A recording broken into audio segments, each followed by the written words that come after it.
Nah, yang saya lagi mau bahas untuk teman-teman adalah arti diri. Nah, arti diri itu apa, guys?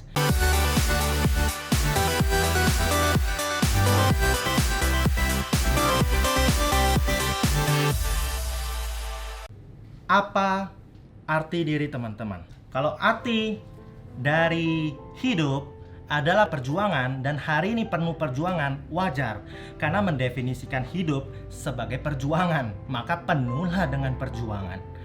Ada lagi orang bilang hidup adalah penderitaan, hari ini hidup penuh dengan penderitaan, ternyata hidupnya penuh dengan penderitaan, menderitalah dia.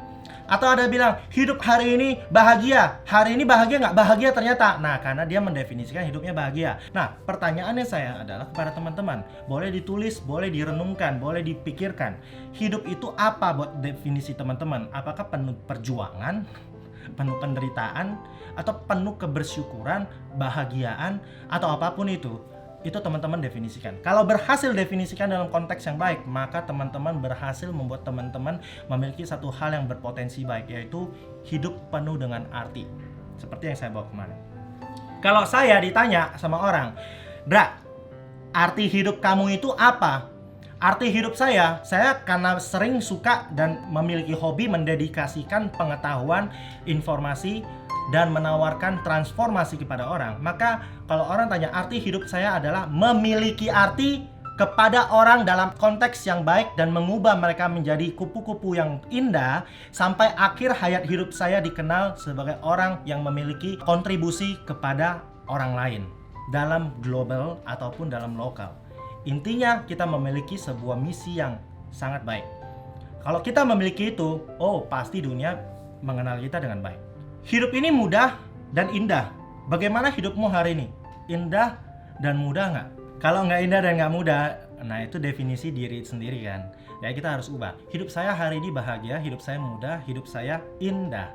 Kalau kita nggak bisa mendefinisikan itu dalam hidup kita, kita jangan sampai nggak bahagia hanya karena salah mendefinisikan. Apalagi ada orang bilang begini kepada kita loh. Ada orang mendefinisikan diri kita. Contoh, lu mah bodoh, ngerjain begini aja nggak bisa. Itu orang lain loh yang definisiin ke kita. Dan kita percaya, definisi dia benar lu, gua bodoh lu. Dan dimasukkan ke hati lagi.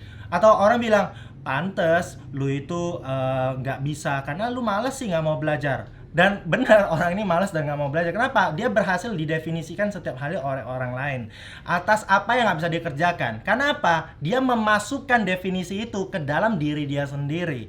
Dan itu masalah besar. Karena hidup kita ada tanggung jawab kita. Hidup kita adalah milik kita. Maka kita harus bisa mendefinisikan itu. Kalau kita didefinisikan sebagai leader yang baik oleh diri kita, maka kita harus menjadi leader yang baik untuk diri kita dan orang lain. Jangan sampai salah. Kalau salah ya berbahaya. Ya. Jadi hari ini apa definisi teman-teman untuk diri teman-teman itu? Kalau misalkan bagus, bagus. Kalau nggak bagus, bikin bagus. Kalau nggak bagus juga, bagaimana dak? Nggak ada kata nggak bagus, semuanya bagus. Jadi harus didefinisikan baik, positif, dan memiliki arti. Ada kesempatan untuk berubah. CTC, kalau saya bilang C to C, chance to change. Kesempatan untuk berubah. Setiap orang memiliki kesempatan untuk berubah. Bahkan hari ini kita sedang dipaksa untuk berubah. Oleh siapa? Oleh sebuah virus. Dan kita dipaksa untuk tidak lagi berjabat tangan, duduk berdekatan, bicara berdekatan, bahkan harus di rumah di saat virus itu berkeliaran di mana-mana. Kita dipaksa untuk berubah. Manusia yang canggih, yang hebat, yang modern, yang penuh dengan teknologi, kalah oleh sebuah hal yang amat sangat kecil, bahkan nggak bisa dilihat oleh mata. Dan dialah yang akhirnya berhasil mengubah cara manusia berinteraksi selama 2 bulan belakangan ini. Apa yang harus diubah? Jadi kalau orang tanya, kita punya kesempatan, tapi perubahan itu apa yang harus diubah? Banyak yang harus diubah dari hidup manusia. Yang harus diubah itu contoh, kalian jadi kangen nggak sama teman-teman kalian, berjabat tangan, say hello, ketemu, ketawa bersama, duduk bareng, dan lain sebagainya? Pasti iya. Tapi dulu, sewaktu COVID ini belum ada, tahu nggak guys, bagaimana kita berinteraksi dengan teman? Waktu ada dia di depan kita main handphone berbicara dengan orang yang lebih jauh. You see the difference? luar biasa kan? Tapi begitu jauh kita merasakan perbedaan impact yang luar biasa akibat perubahan yang dipaksa. Nah, itu disebut change ya. Tapi kita punya chance. Kita harus melihat apa yang sudah nggak kita syukuri dulu, sekarang kita harus syukuri. Ya, apa yang harus diubah? Habit kita yang harus diubah. Apalagi yang harus kita ubah? Cara kita. Kalau dulu kita prospeknya dengan cara harus ketemu sama orang, sekarang kita harus berubah dengan prospek digitalisasi. Kita lihat semua motivator, edukator, terus guru, perusahaan, apapun itu, mereka sekarang melakukan edukasi dengan teknologi, kan terpaksa social distancing kan. Lalu bagaimana mengubahnya? Banyak digitalisasi. Kalau saya sarankan teman-teman harus digitalisasi sekarang. Kalau nggak melakukan digitalisasi ya kalian akan dipaksa berubah seperti COVID mengubah kita. Jadi itu yang akan terjadi. Kenapa harus diubah? Karena we need to survive. Bukan perusahaan besar yang bisa survive. Bukan perusahaan yang punya modal yang paling bisa survive. Kita lihat Nokia, BlackBerry. Survive nggak? Nggak survive. Raksasa. Bukan besarnya, tapi bertahan dalam perubahannya yang harus kita kuat. Contoh lagi misalkan yang bisa bertahan Bluebird, raksasa dulu. Dan dia bertahan nggak? Akhirnya dia bertahan karena dia ikut dalam perubahannya pada akhirnya. Kita lihat awal-awal susah. Tapi begitu dia berubah, hari ini dia masih keep survive. Nah, itu yang kita bilang, we have to change while we have chance. Change itu ada 3 aspek yang harus kita ubah. Yang pertama ada kecepatannya. Kita cepat gak ngubah itu. Jangan-jangan nanti 3 bulan kemudian kita baru berubah. Oh, itu udah terlambat guys. Orang bilang momentum itu begitu jatuh, kita harus bouncing. Begitu jatuh, gak bouncing, itu berarti momentumnya salah. Ada orang yang harus tahu kapan speed itu harus begitu turun, dia harus bouncing back. Ya, kecepatan itu kita harus segera kita lakukan. Jadi, apa yang harus kita ubah? Kecepatan kita berinteraksi berubah. Pada apa? Pada perubahan yang sedang terjadi. Kapanpun itu terjadi, kita harus berubah.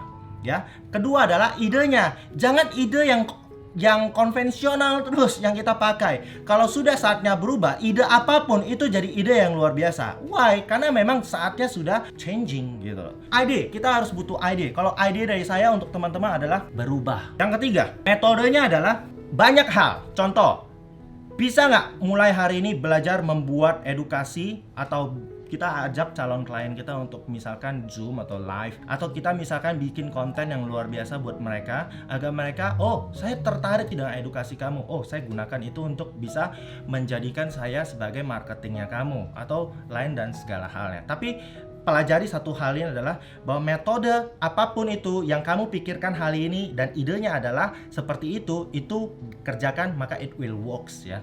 Pasti ada. Di dalam pikiran kalian pasti ada sebuah ide yang pengen dieksekusi tapi nggak tahu mau eksekusinya. Tapi secara technically saya nggak bisa ajarkan, tapi secara conceptually saya bisa kasih tahu bahwa ide itu right to do it right now. So we have to change. Kita masuk ke dalam konsep Ikigai. Ikigai ini disebut sebagai ini. Jadi dunia itu penuh dengan konsep yang luar biasa yang kita sebut sebagai keseimbangan manusia. Jadi yang pertama adalah apa sih yang kamu cintai, kamu sukai, kamu sangat senangi. Lingkaran pertama disebut what you love. Lingkaran yang kedua, apa yang kamu pintar di dalam situ, what you good at. Kamu jago di mana. Yang lingkaran ketiga itu disebut what you can be paid for. Apa yang bisa orang bayar untuk kamu kerjakan untuk hal tersebut.